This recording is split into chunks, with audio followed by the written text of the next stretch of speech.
A candid examination of Islamophobia in India reveals that it is not Islam but political insecurity fueled by exaggerated fears over Muslim population growth that lies at the root of it.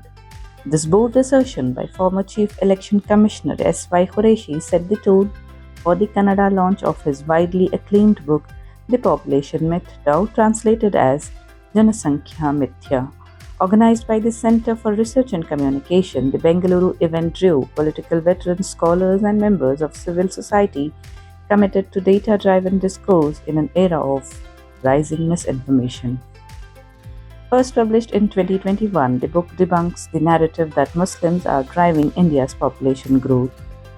The claim that Muslims will outnumber Hindus or that a Muslim prime minister is inevitable is not only false but dangerous, Quraishi said, citing official data.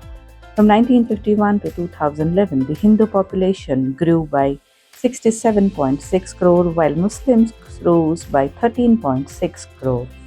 He also highlighted that Muslims are now adopting family planning methods faster than Hindus and addressed misconceptions around polygamy by quoting a 1975 government report which revealed that Muslims had the lowest polygamy rate among all religious groups.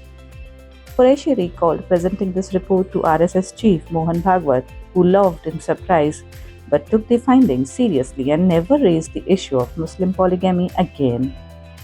Adding to the discussion, veteran Congress leader K. Rahman Khan, who once led the Karnataka State Minorities Commission, said their 1992-93 survey had shown that Muslim family sizes were in line with those of Christians and Hindus. Sadly, facts are often drowned out by fear-driven propaganda, he noted. Chief guest Veerappa Moily, former Chief Minister of Karnataka, called the book essential reading in today's climate of communal distortion. The Muslims who stayed behind after partition are nationalists. Treating them as second-class citizens undermines the very foundation of our democracy, he warned. Moily concluded with a reflective quote from American theologian Reinhold Niebuhr, God, grant me the serenity to accept the things I cannot change, the courage to change the things I can, and the wisdom to know the difference. I wrote this book about 4 or 5 years ago. It was published in 2021, where I have tried to dispel the myths about Muslims and family planning. The perception created is that Muslims produce children too many and they are responsible for population explosion. And I have tried to break some of the myths created that Muslims have the least population control measures, but that is because of their high illiteracy,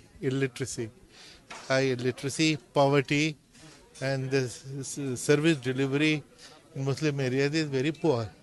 And these are the factors which influence family planning. And second thing I have pointed out that if Muslims have the least practice of family planning, the Hindus are not far behind. They are the second most in non-practice, because they're both poor. And I've tried to argue that the Hindus and Muslims are not on opposite ends of the spectrum. They are on the same end of the spectrum, in the same boat. They are also poor, they are also illiterate, and the gap between Hindus and Muslims is very, very little. It's 30 years ago it was only one child. The gap was between Hindus and Muslims was one child. Now it has come down to 0.3 because Muslims are adopting family planning higher than all communities, which is a good thing, and I have encouraged them through the book to proactively adopt family planning and meet this gap also. This will clear the myth, because we are victims, the Muslims in India is victims of several myths.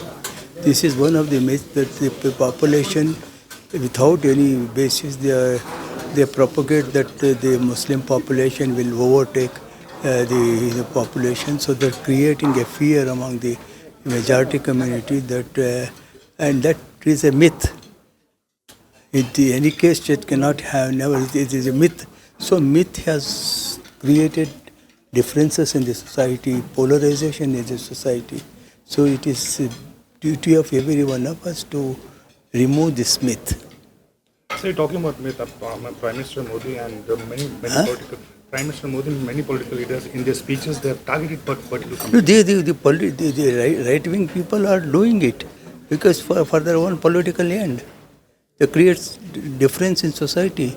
But how do they, when they divide the society, it is the country is divided. And what do they get? They are doing a great disservice to the society, to the country. Now the book is ready. How we are going to give an awareness to the public about it? No, it is all there. It has been translated to all the languages. So people should know it is books are written only to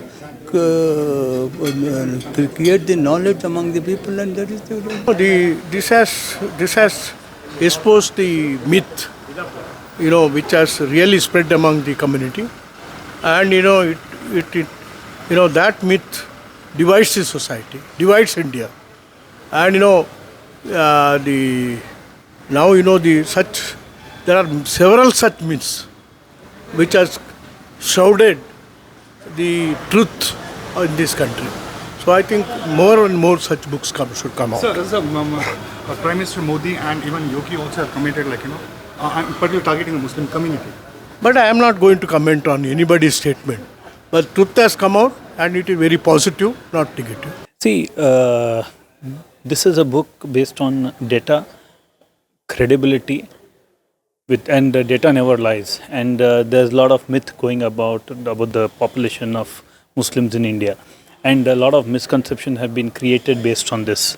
So these sort of books, which are backed by data and evidences, will help in making sure that the misinformation campaign, which has been made through a few sections of political parties and others, this myth can be busted. So you're saying myth can be busted, but whereas Prime Minister Modi and other BJP political leaders have particularly targeted Muslim community when election campaign giving their speeches. See, basically what happens, being a Prime Minister of the country, he should consider that all citizens are equal. And basically targeting of this community, it's condemnable, and as a Prime Minister or as a responsible leader of the country, he should not be doing that, but unfortunately he has done that time and again. And that is where books like this, backed by data and evidence, are very important. It may take time, but when people realize that with hardcore evidence and data, what they have been fed with is utter lies and utter propaganda campaign. What step do you think to tell about this book to other people? Or what is other books are there? See, mainly the people and the well-meaning people of the country should read books like this so that they are well informed. Because usually what happens today, we have got in an age of the WhatsApp university. What appears on WhatsApp, people think that's the reality. And a general well-meaning, well-thinking citizen of India would read and believe in data and reality than just believing in myths.